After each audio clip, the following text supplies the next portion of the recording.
Set like a crown jewel on Vienna's Ringstrasse is one of the city's most iconic landmarks.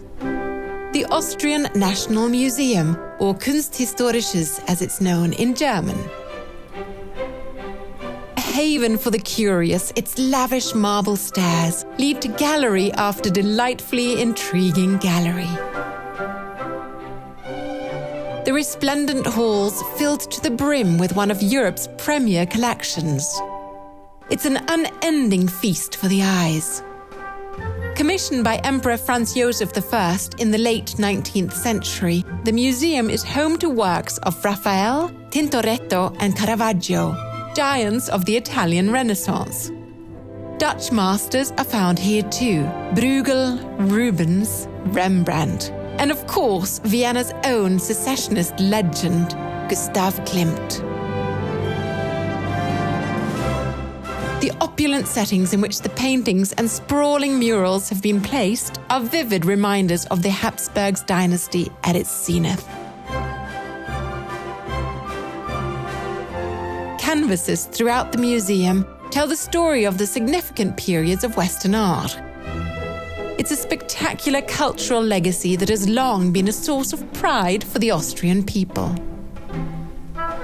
The palace-like setting also includes an impressive collection of sculpture, immaculately detailed gods, goddesses, and warriors, ancient legends brought to life in marble, exquisite forms representing the Greek and Roman empires, along with other fascinating eras of European art history.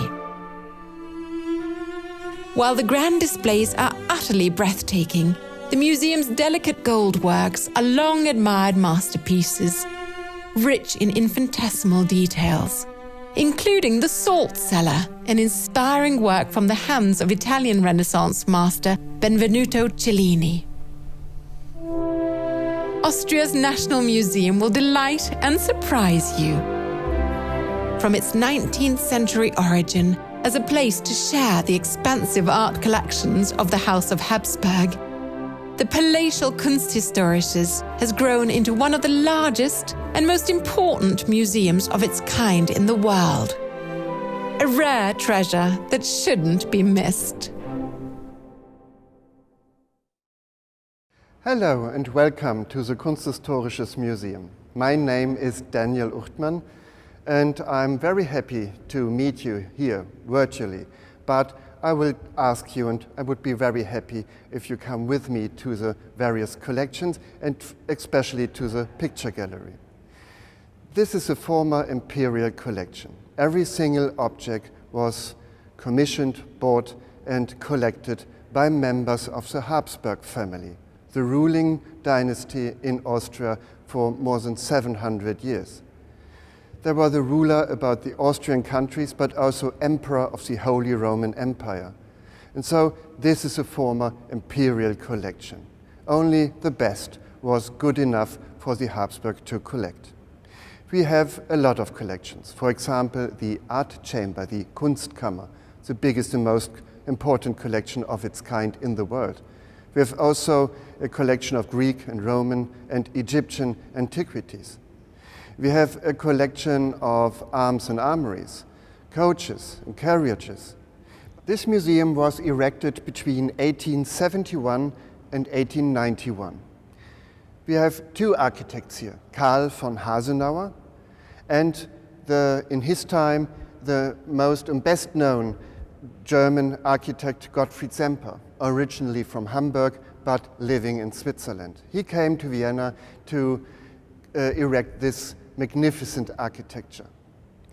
We have the entrance hall, standing now here in the entrance hall, and behind me you can see the grand staircase. The stairhouse is the biggest room in the museum, with paintings by Gustav Klimt, for example, and it's kind of a palace of art. Please come with me upstairs to the first floor, and we will explore some of the highlights of the picture gallery.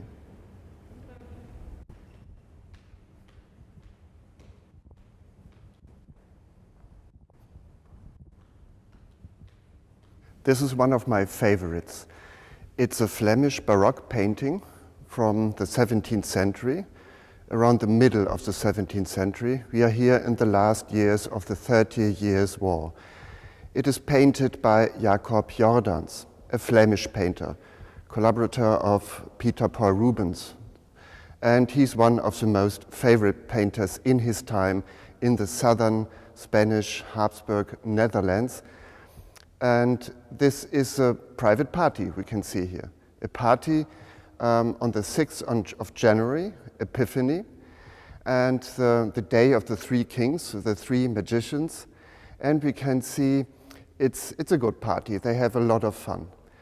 There is a game, and the game is there is a cake. Everyone gets a piece of the cake, and there's one bean in the cake. And who finds the bean in his mouth will be the king of the party, the king of the bean. This is also the title of the painting. And we can see the king on the right-hand side, the older man, and he found the bean and he got the crown. And we can see it's a crown of paper. And he has the privilege to choose his queen of all the ladies attending the party. And he chose the most youngest one, and the brightest one. She's sitting next to him around the corner of the table. She's also wearing a crown and a necklace made of eggs and sausages. And she has a fork in her hand. She's the only one eating with a fork. And there are a lot of other people. Also, I think the wife of the king, she's sitting on the very left side of the painting, looking around the other people, just watching what her husband is doing. But also she has a lot of fun. And the game is also that everybody has to take a piece of paper, and on this piece is a job, and everybody has to do his job. For example, there is the singer. The singer is in the very center of the painting, and he raises his glass, and he seems to shout something, to say something, or sing something. And we can see also what he is singing or saying. It's the letter O. That means the koning drinks, the king drinks. Everybody has a chance to say that. And if somebody says that, everybody has to drink, also the king. So there's a lot of drinking, eating, having fun. Also some erotic elements on the right-hand side. We can see this lady showing her breast, or people are getting nearer to each other, kissing. You can see also a mirror on the very left side of the painting. And there's the question, what can we see in this mirror? I would suggest we can see the back head of the young lady looking into our direction, but the other head, the face in the mirror, is not on the rest of the painting. So it's like a kind of game of the painter showing us something in the mirror that's not on the painting. And there are other jobs to do. For example, the medicus, the doctor, the physician, on the left side. He is turned into our direction and he's, I have to say it, vomiting on the ground. So he needs a doctor actually, and that's, of course, it's a joke.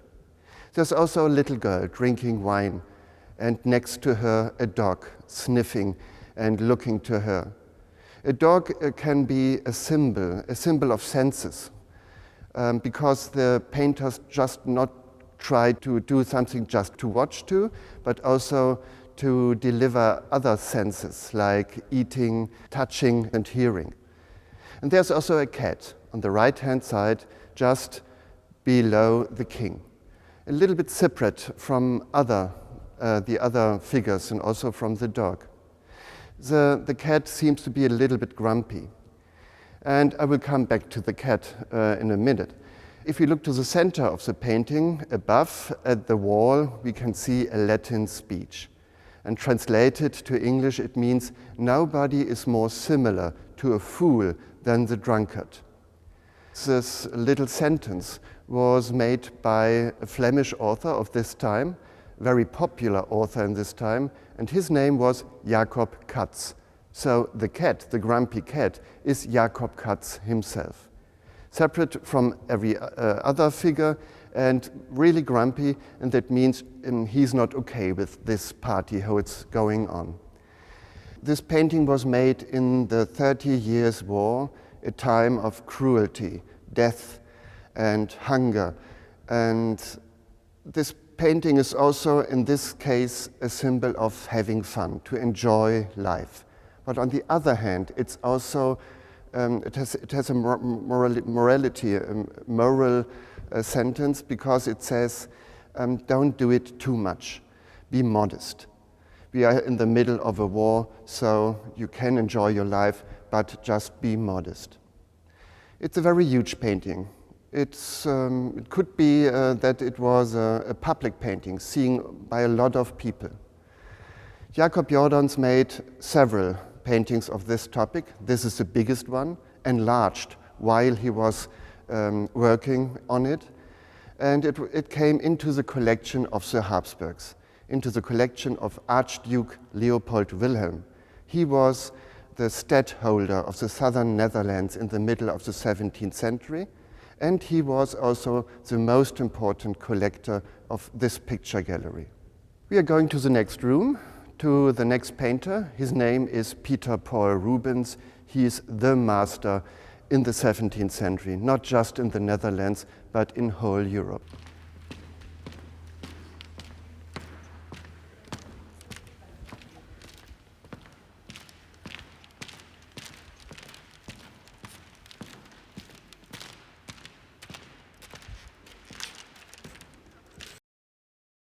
We are here in a room dedicated to Pieter Paul Rubens, one of two big rooms full of his works.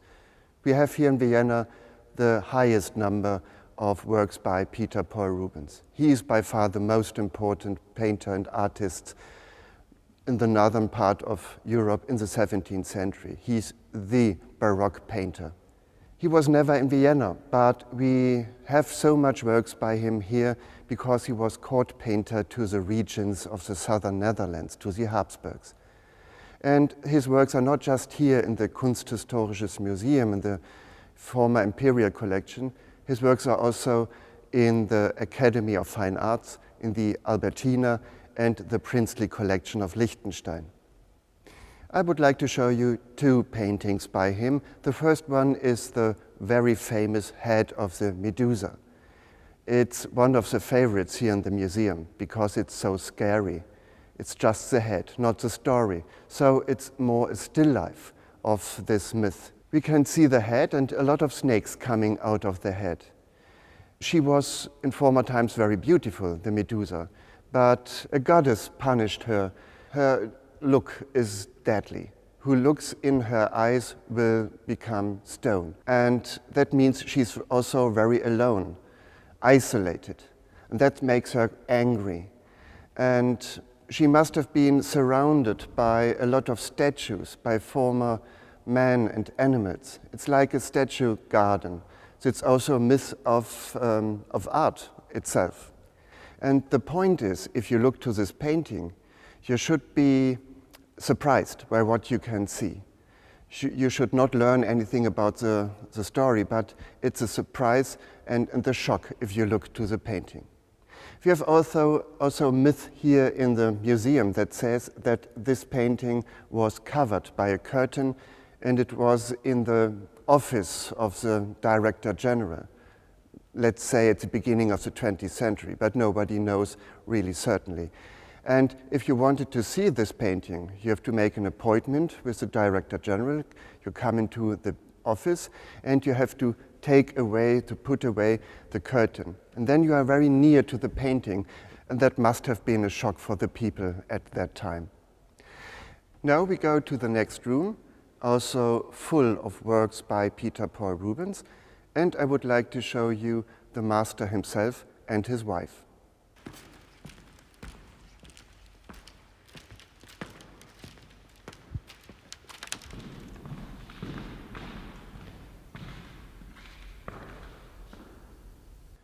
We have just seen an early work of Pieter Paul Rubens, the head of the Medusa.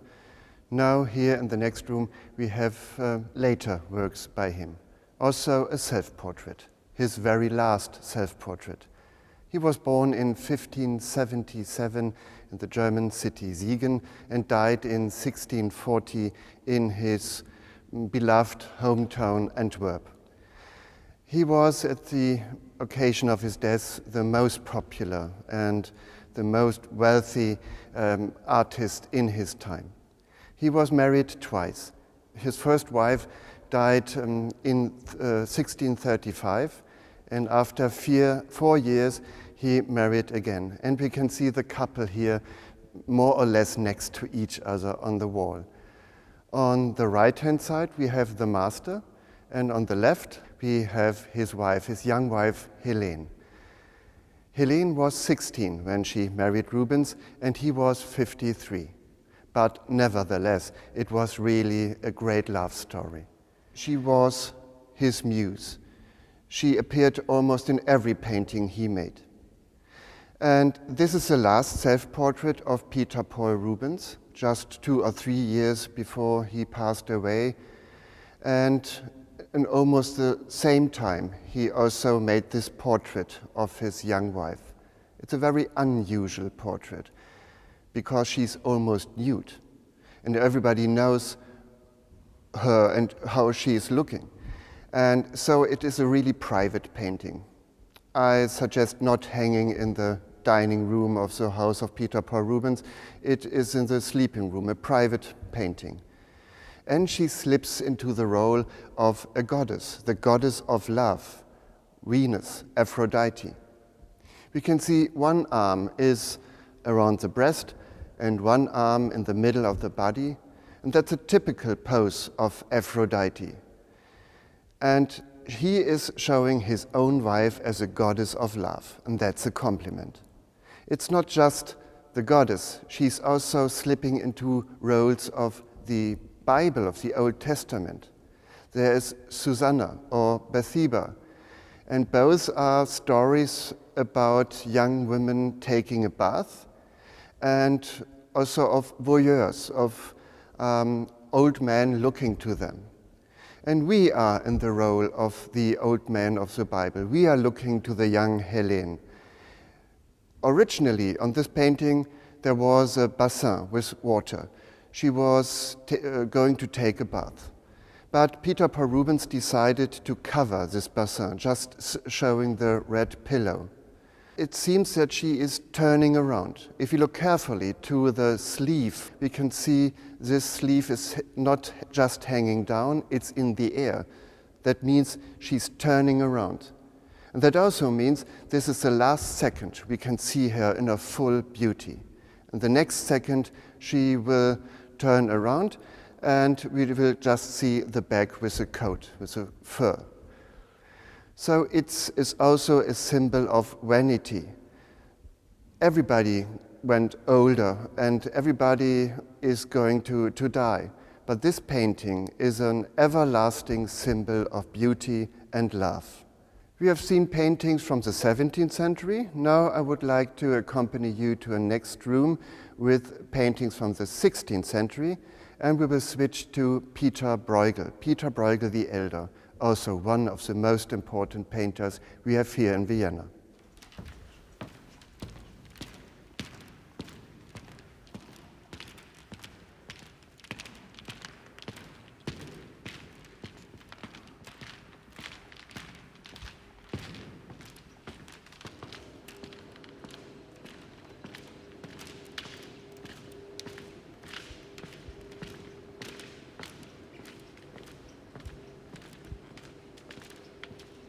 We went back in time. We changed from the 17th to the 16th century and to the most important painter of the Netherlands in the 16th century, to Pieter Bruegel the Elder.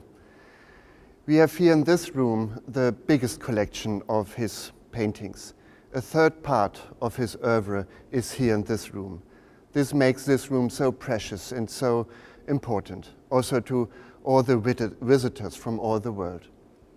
Every single piece is an absolute masterpiece. And especially this one is very well known. It's the very first winter painting in history of art. It's the first time that a painter just wanted to depict climate, weather, temperature. And it's not just one of the first paintings ever doing this, it's also the best known winter painting in history of art. And it's the beginning of a category of paintings later will be known as genre paintings, showing everyday life of the peasants, of the people from the country, not showing people from the city, noblemen or rich people, just normal people. But it's not painting for peasants, it's painting about peasants. Of course, made for the rich people in the city. We can see a little village. We are coming into the paintings with the hunting men. The hunting men are going to the right-hand side, down the hill, but that's not our way, I would say.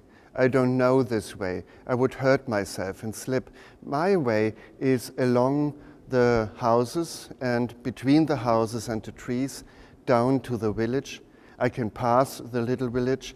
Then I have to turn to the left because there is a frame and also the mountains.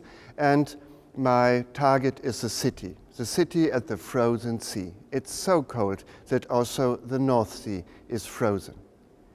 And we can see, if we go with our eyes over the paintings, so many details. It's so much to see on paintings by Pieter Bruegel the Elder. And we can also feel how cold it is. There is new snow, and paintings by Pieter Bruegel the Elder have also very special acoustics. These paintings are very quiet. I could imagine the only thing what I can hear is the bird in the air or the dogs sniffing around in the snow. Or maybe also the fire on the left-hand side in front of this house. It's not a fire to warm the people. It's made for a peak. They will throw the peak into the fire just to burn the bristles. And later they will cook the peak. That's a typical action in this time, in the winter, slaughtering pigs. And that was a symbol for the people in the 16th century just for January or February. But we don't need this symbol anymore because we can see it's winter. But it's the very first time that we can see it in a painting, in history of art.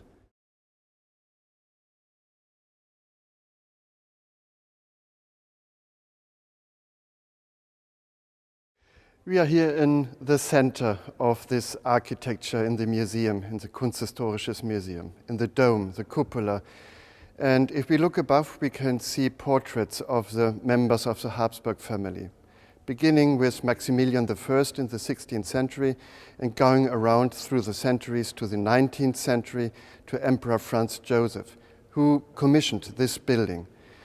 And the whole museum, as also the surroundings of the museum with the imperial palace, is a monument for this dynasty.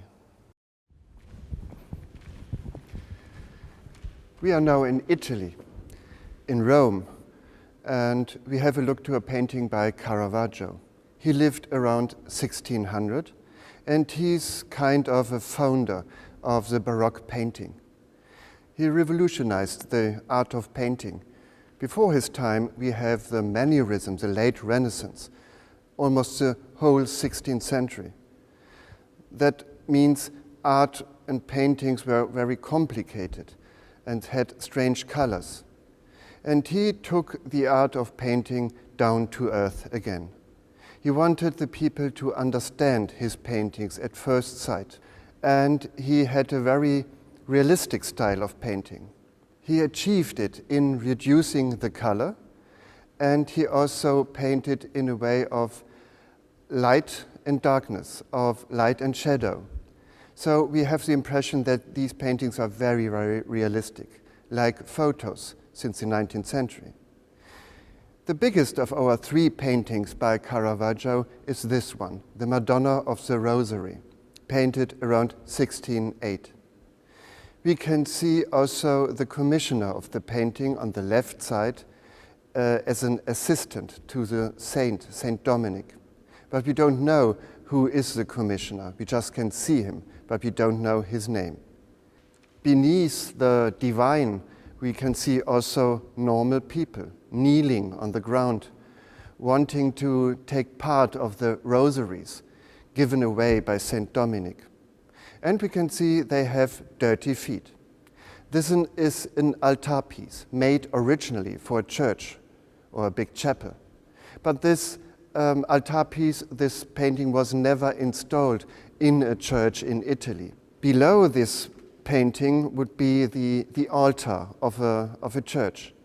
And when the priests elevate the bread and the wine in the Mass, in the Holy Mass, people could see dirty feet behind it. So I can imagine not everybody wanted to see this painting actually in a church. It's more an artwork than a religious work. It came immediately to the art market in Europe and was sold to the Netherlands. And Pieter Paul Rubens and Jan Bruegel the Elder, together with other artists, collected money and they bought this painting. So it came to Antwerp. And later in the 18th century, it found its way to Vienna, into this imperial collection. And it's the beginning of a new era, the Baroque art. And it began with Caravaggio around 1600 in this very realistic way. We are traveling now from Italy to Spain, to the next generation, also 17th century, to Velasquez, court painter to the Habsburgs in Spain.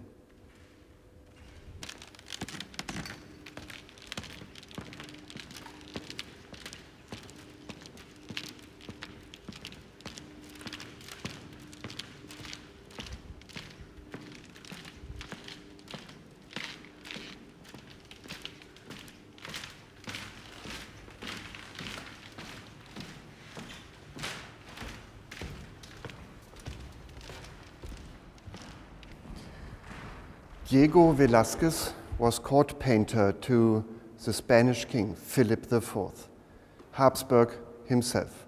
The Habsburgs reigned also as emperors in Central Europe, but also until this time as kings in Spain. Diego Velázquez made one of his latest portraits with this young lady, the Infanta in blue. Margarita Teresa was her name. She was not the eldest daughter of the king.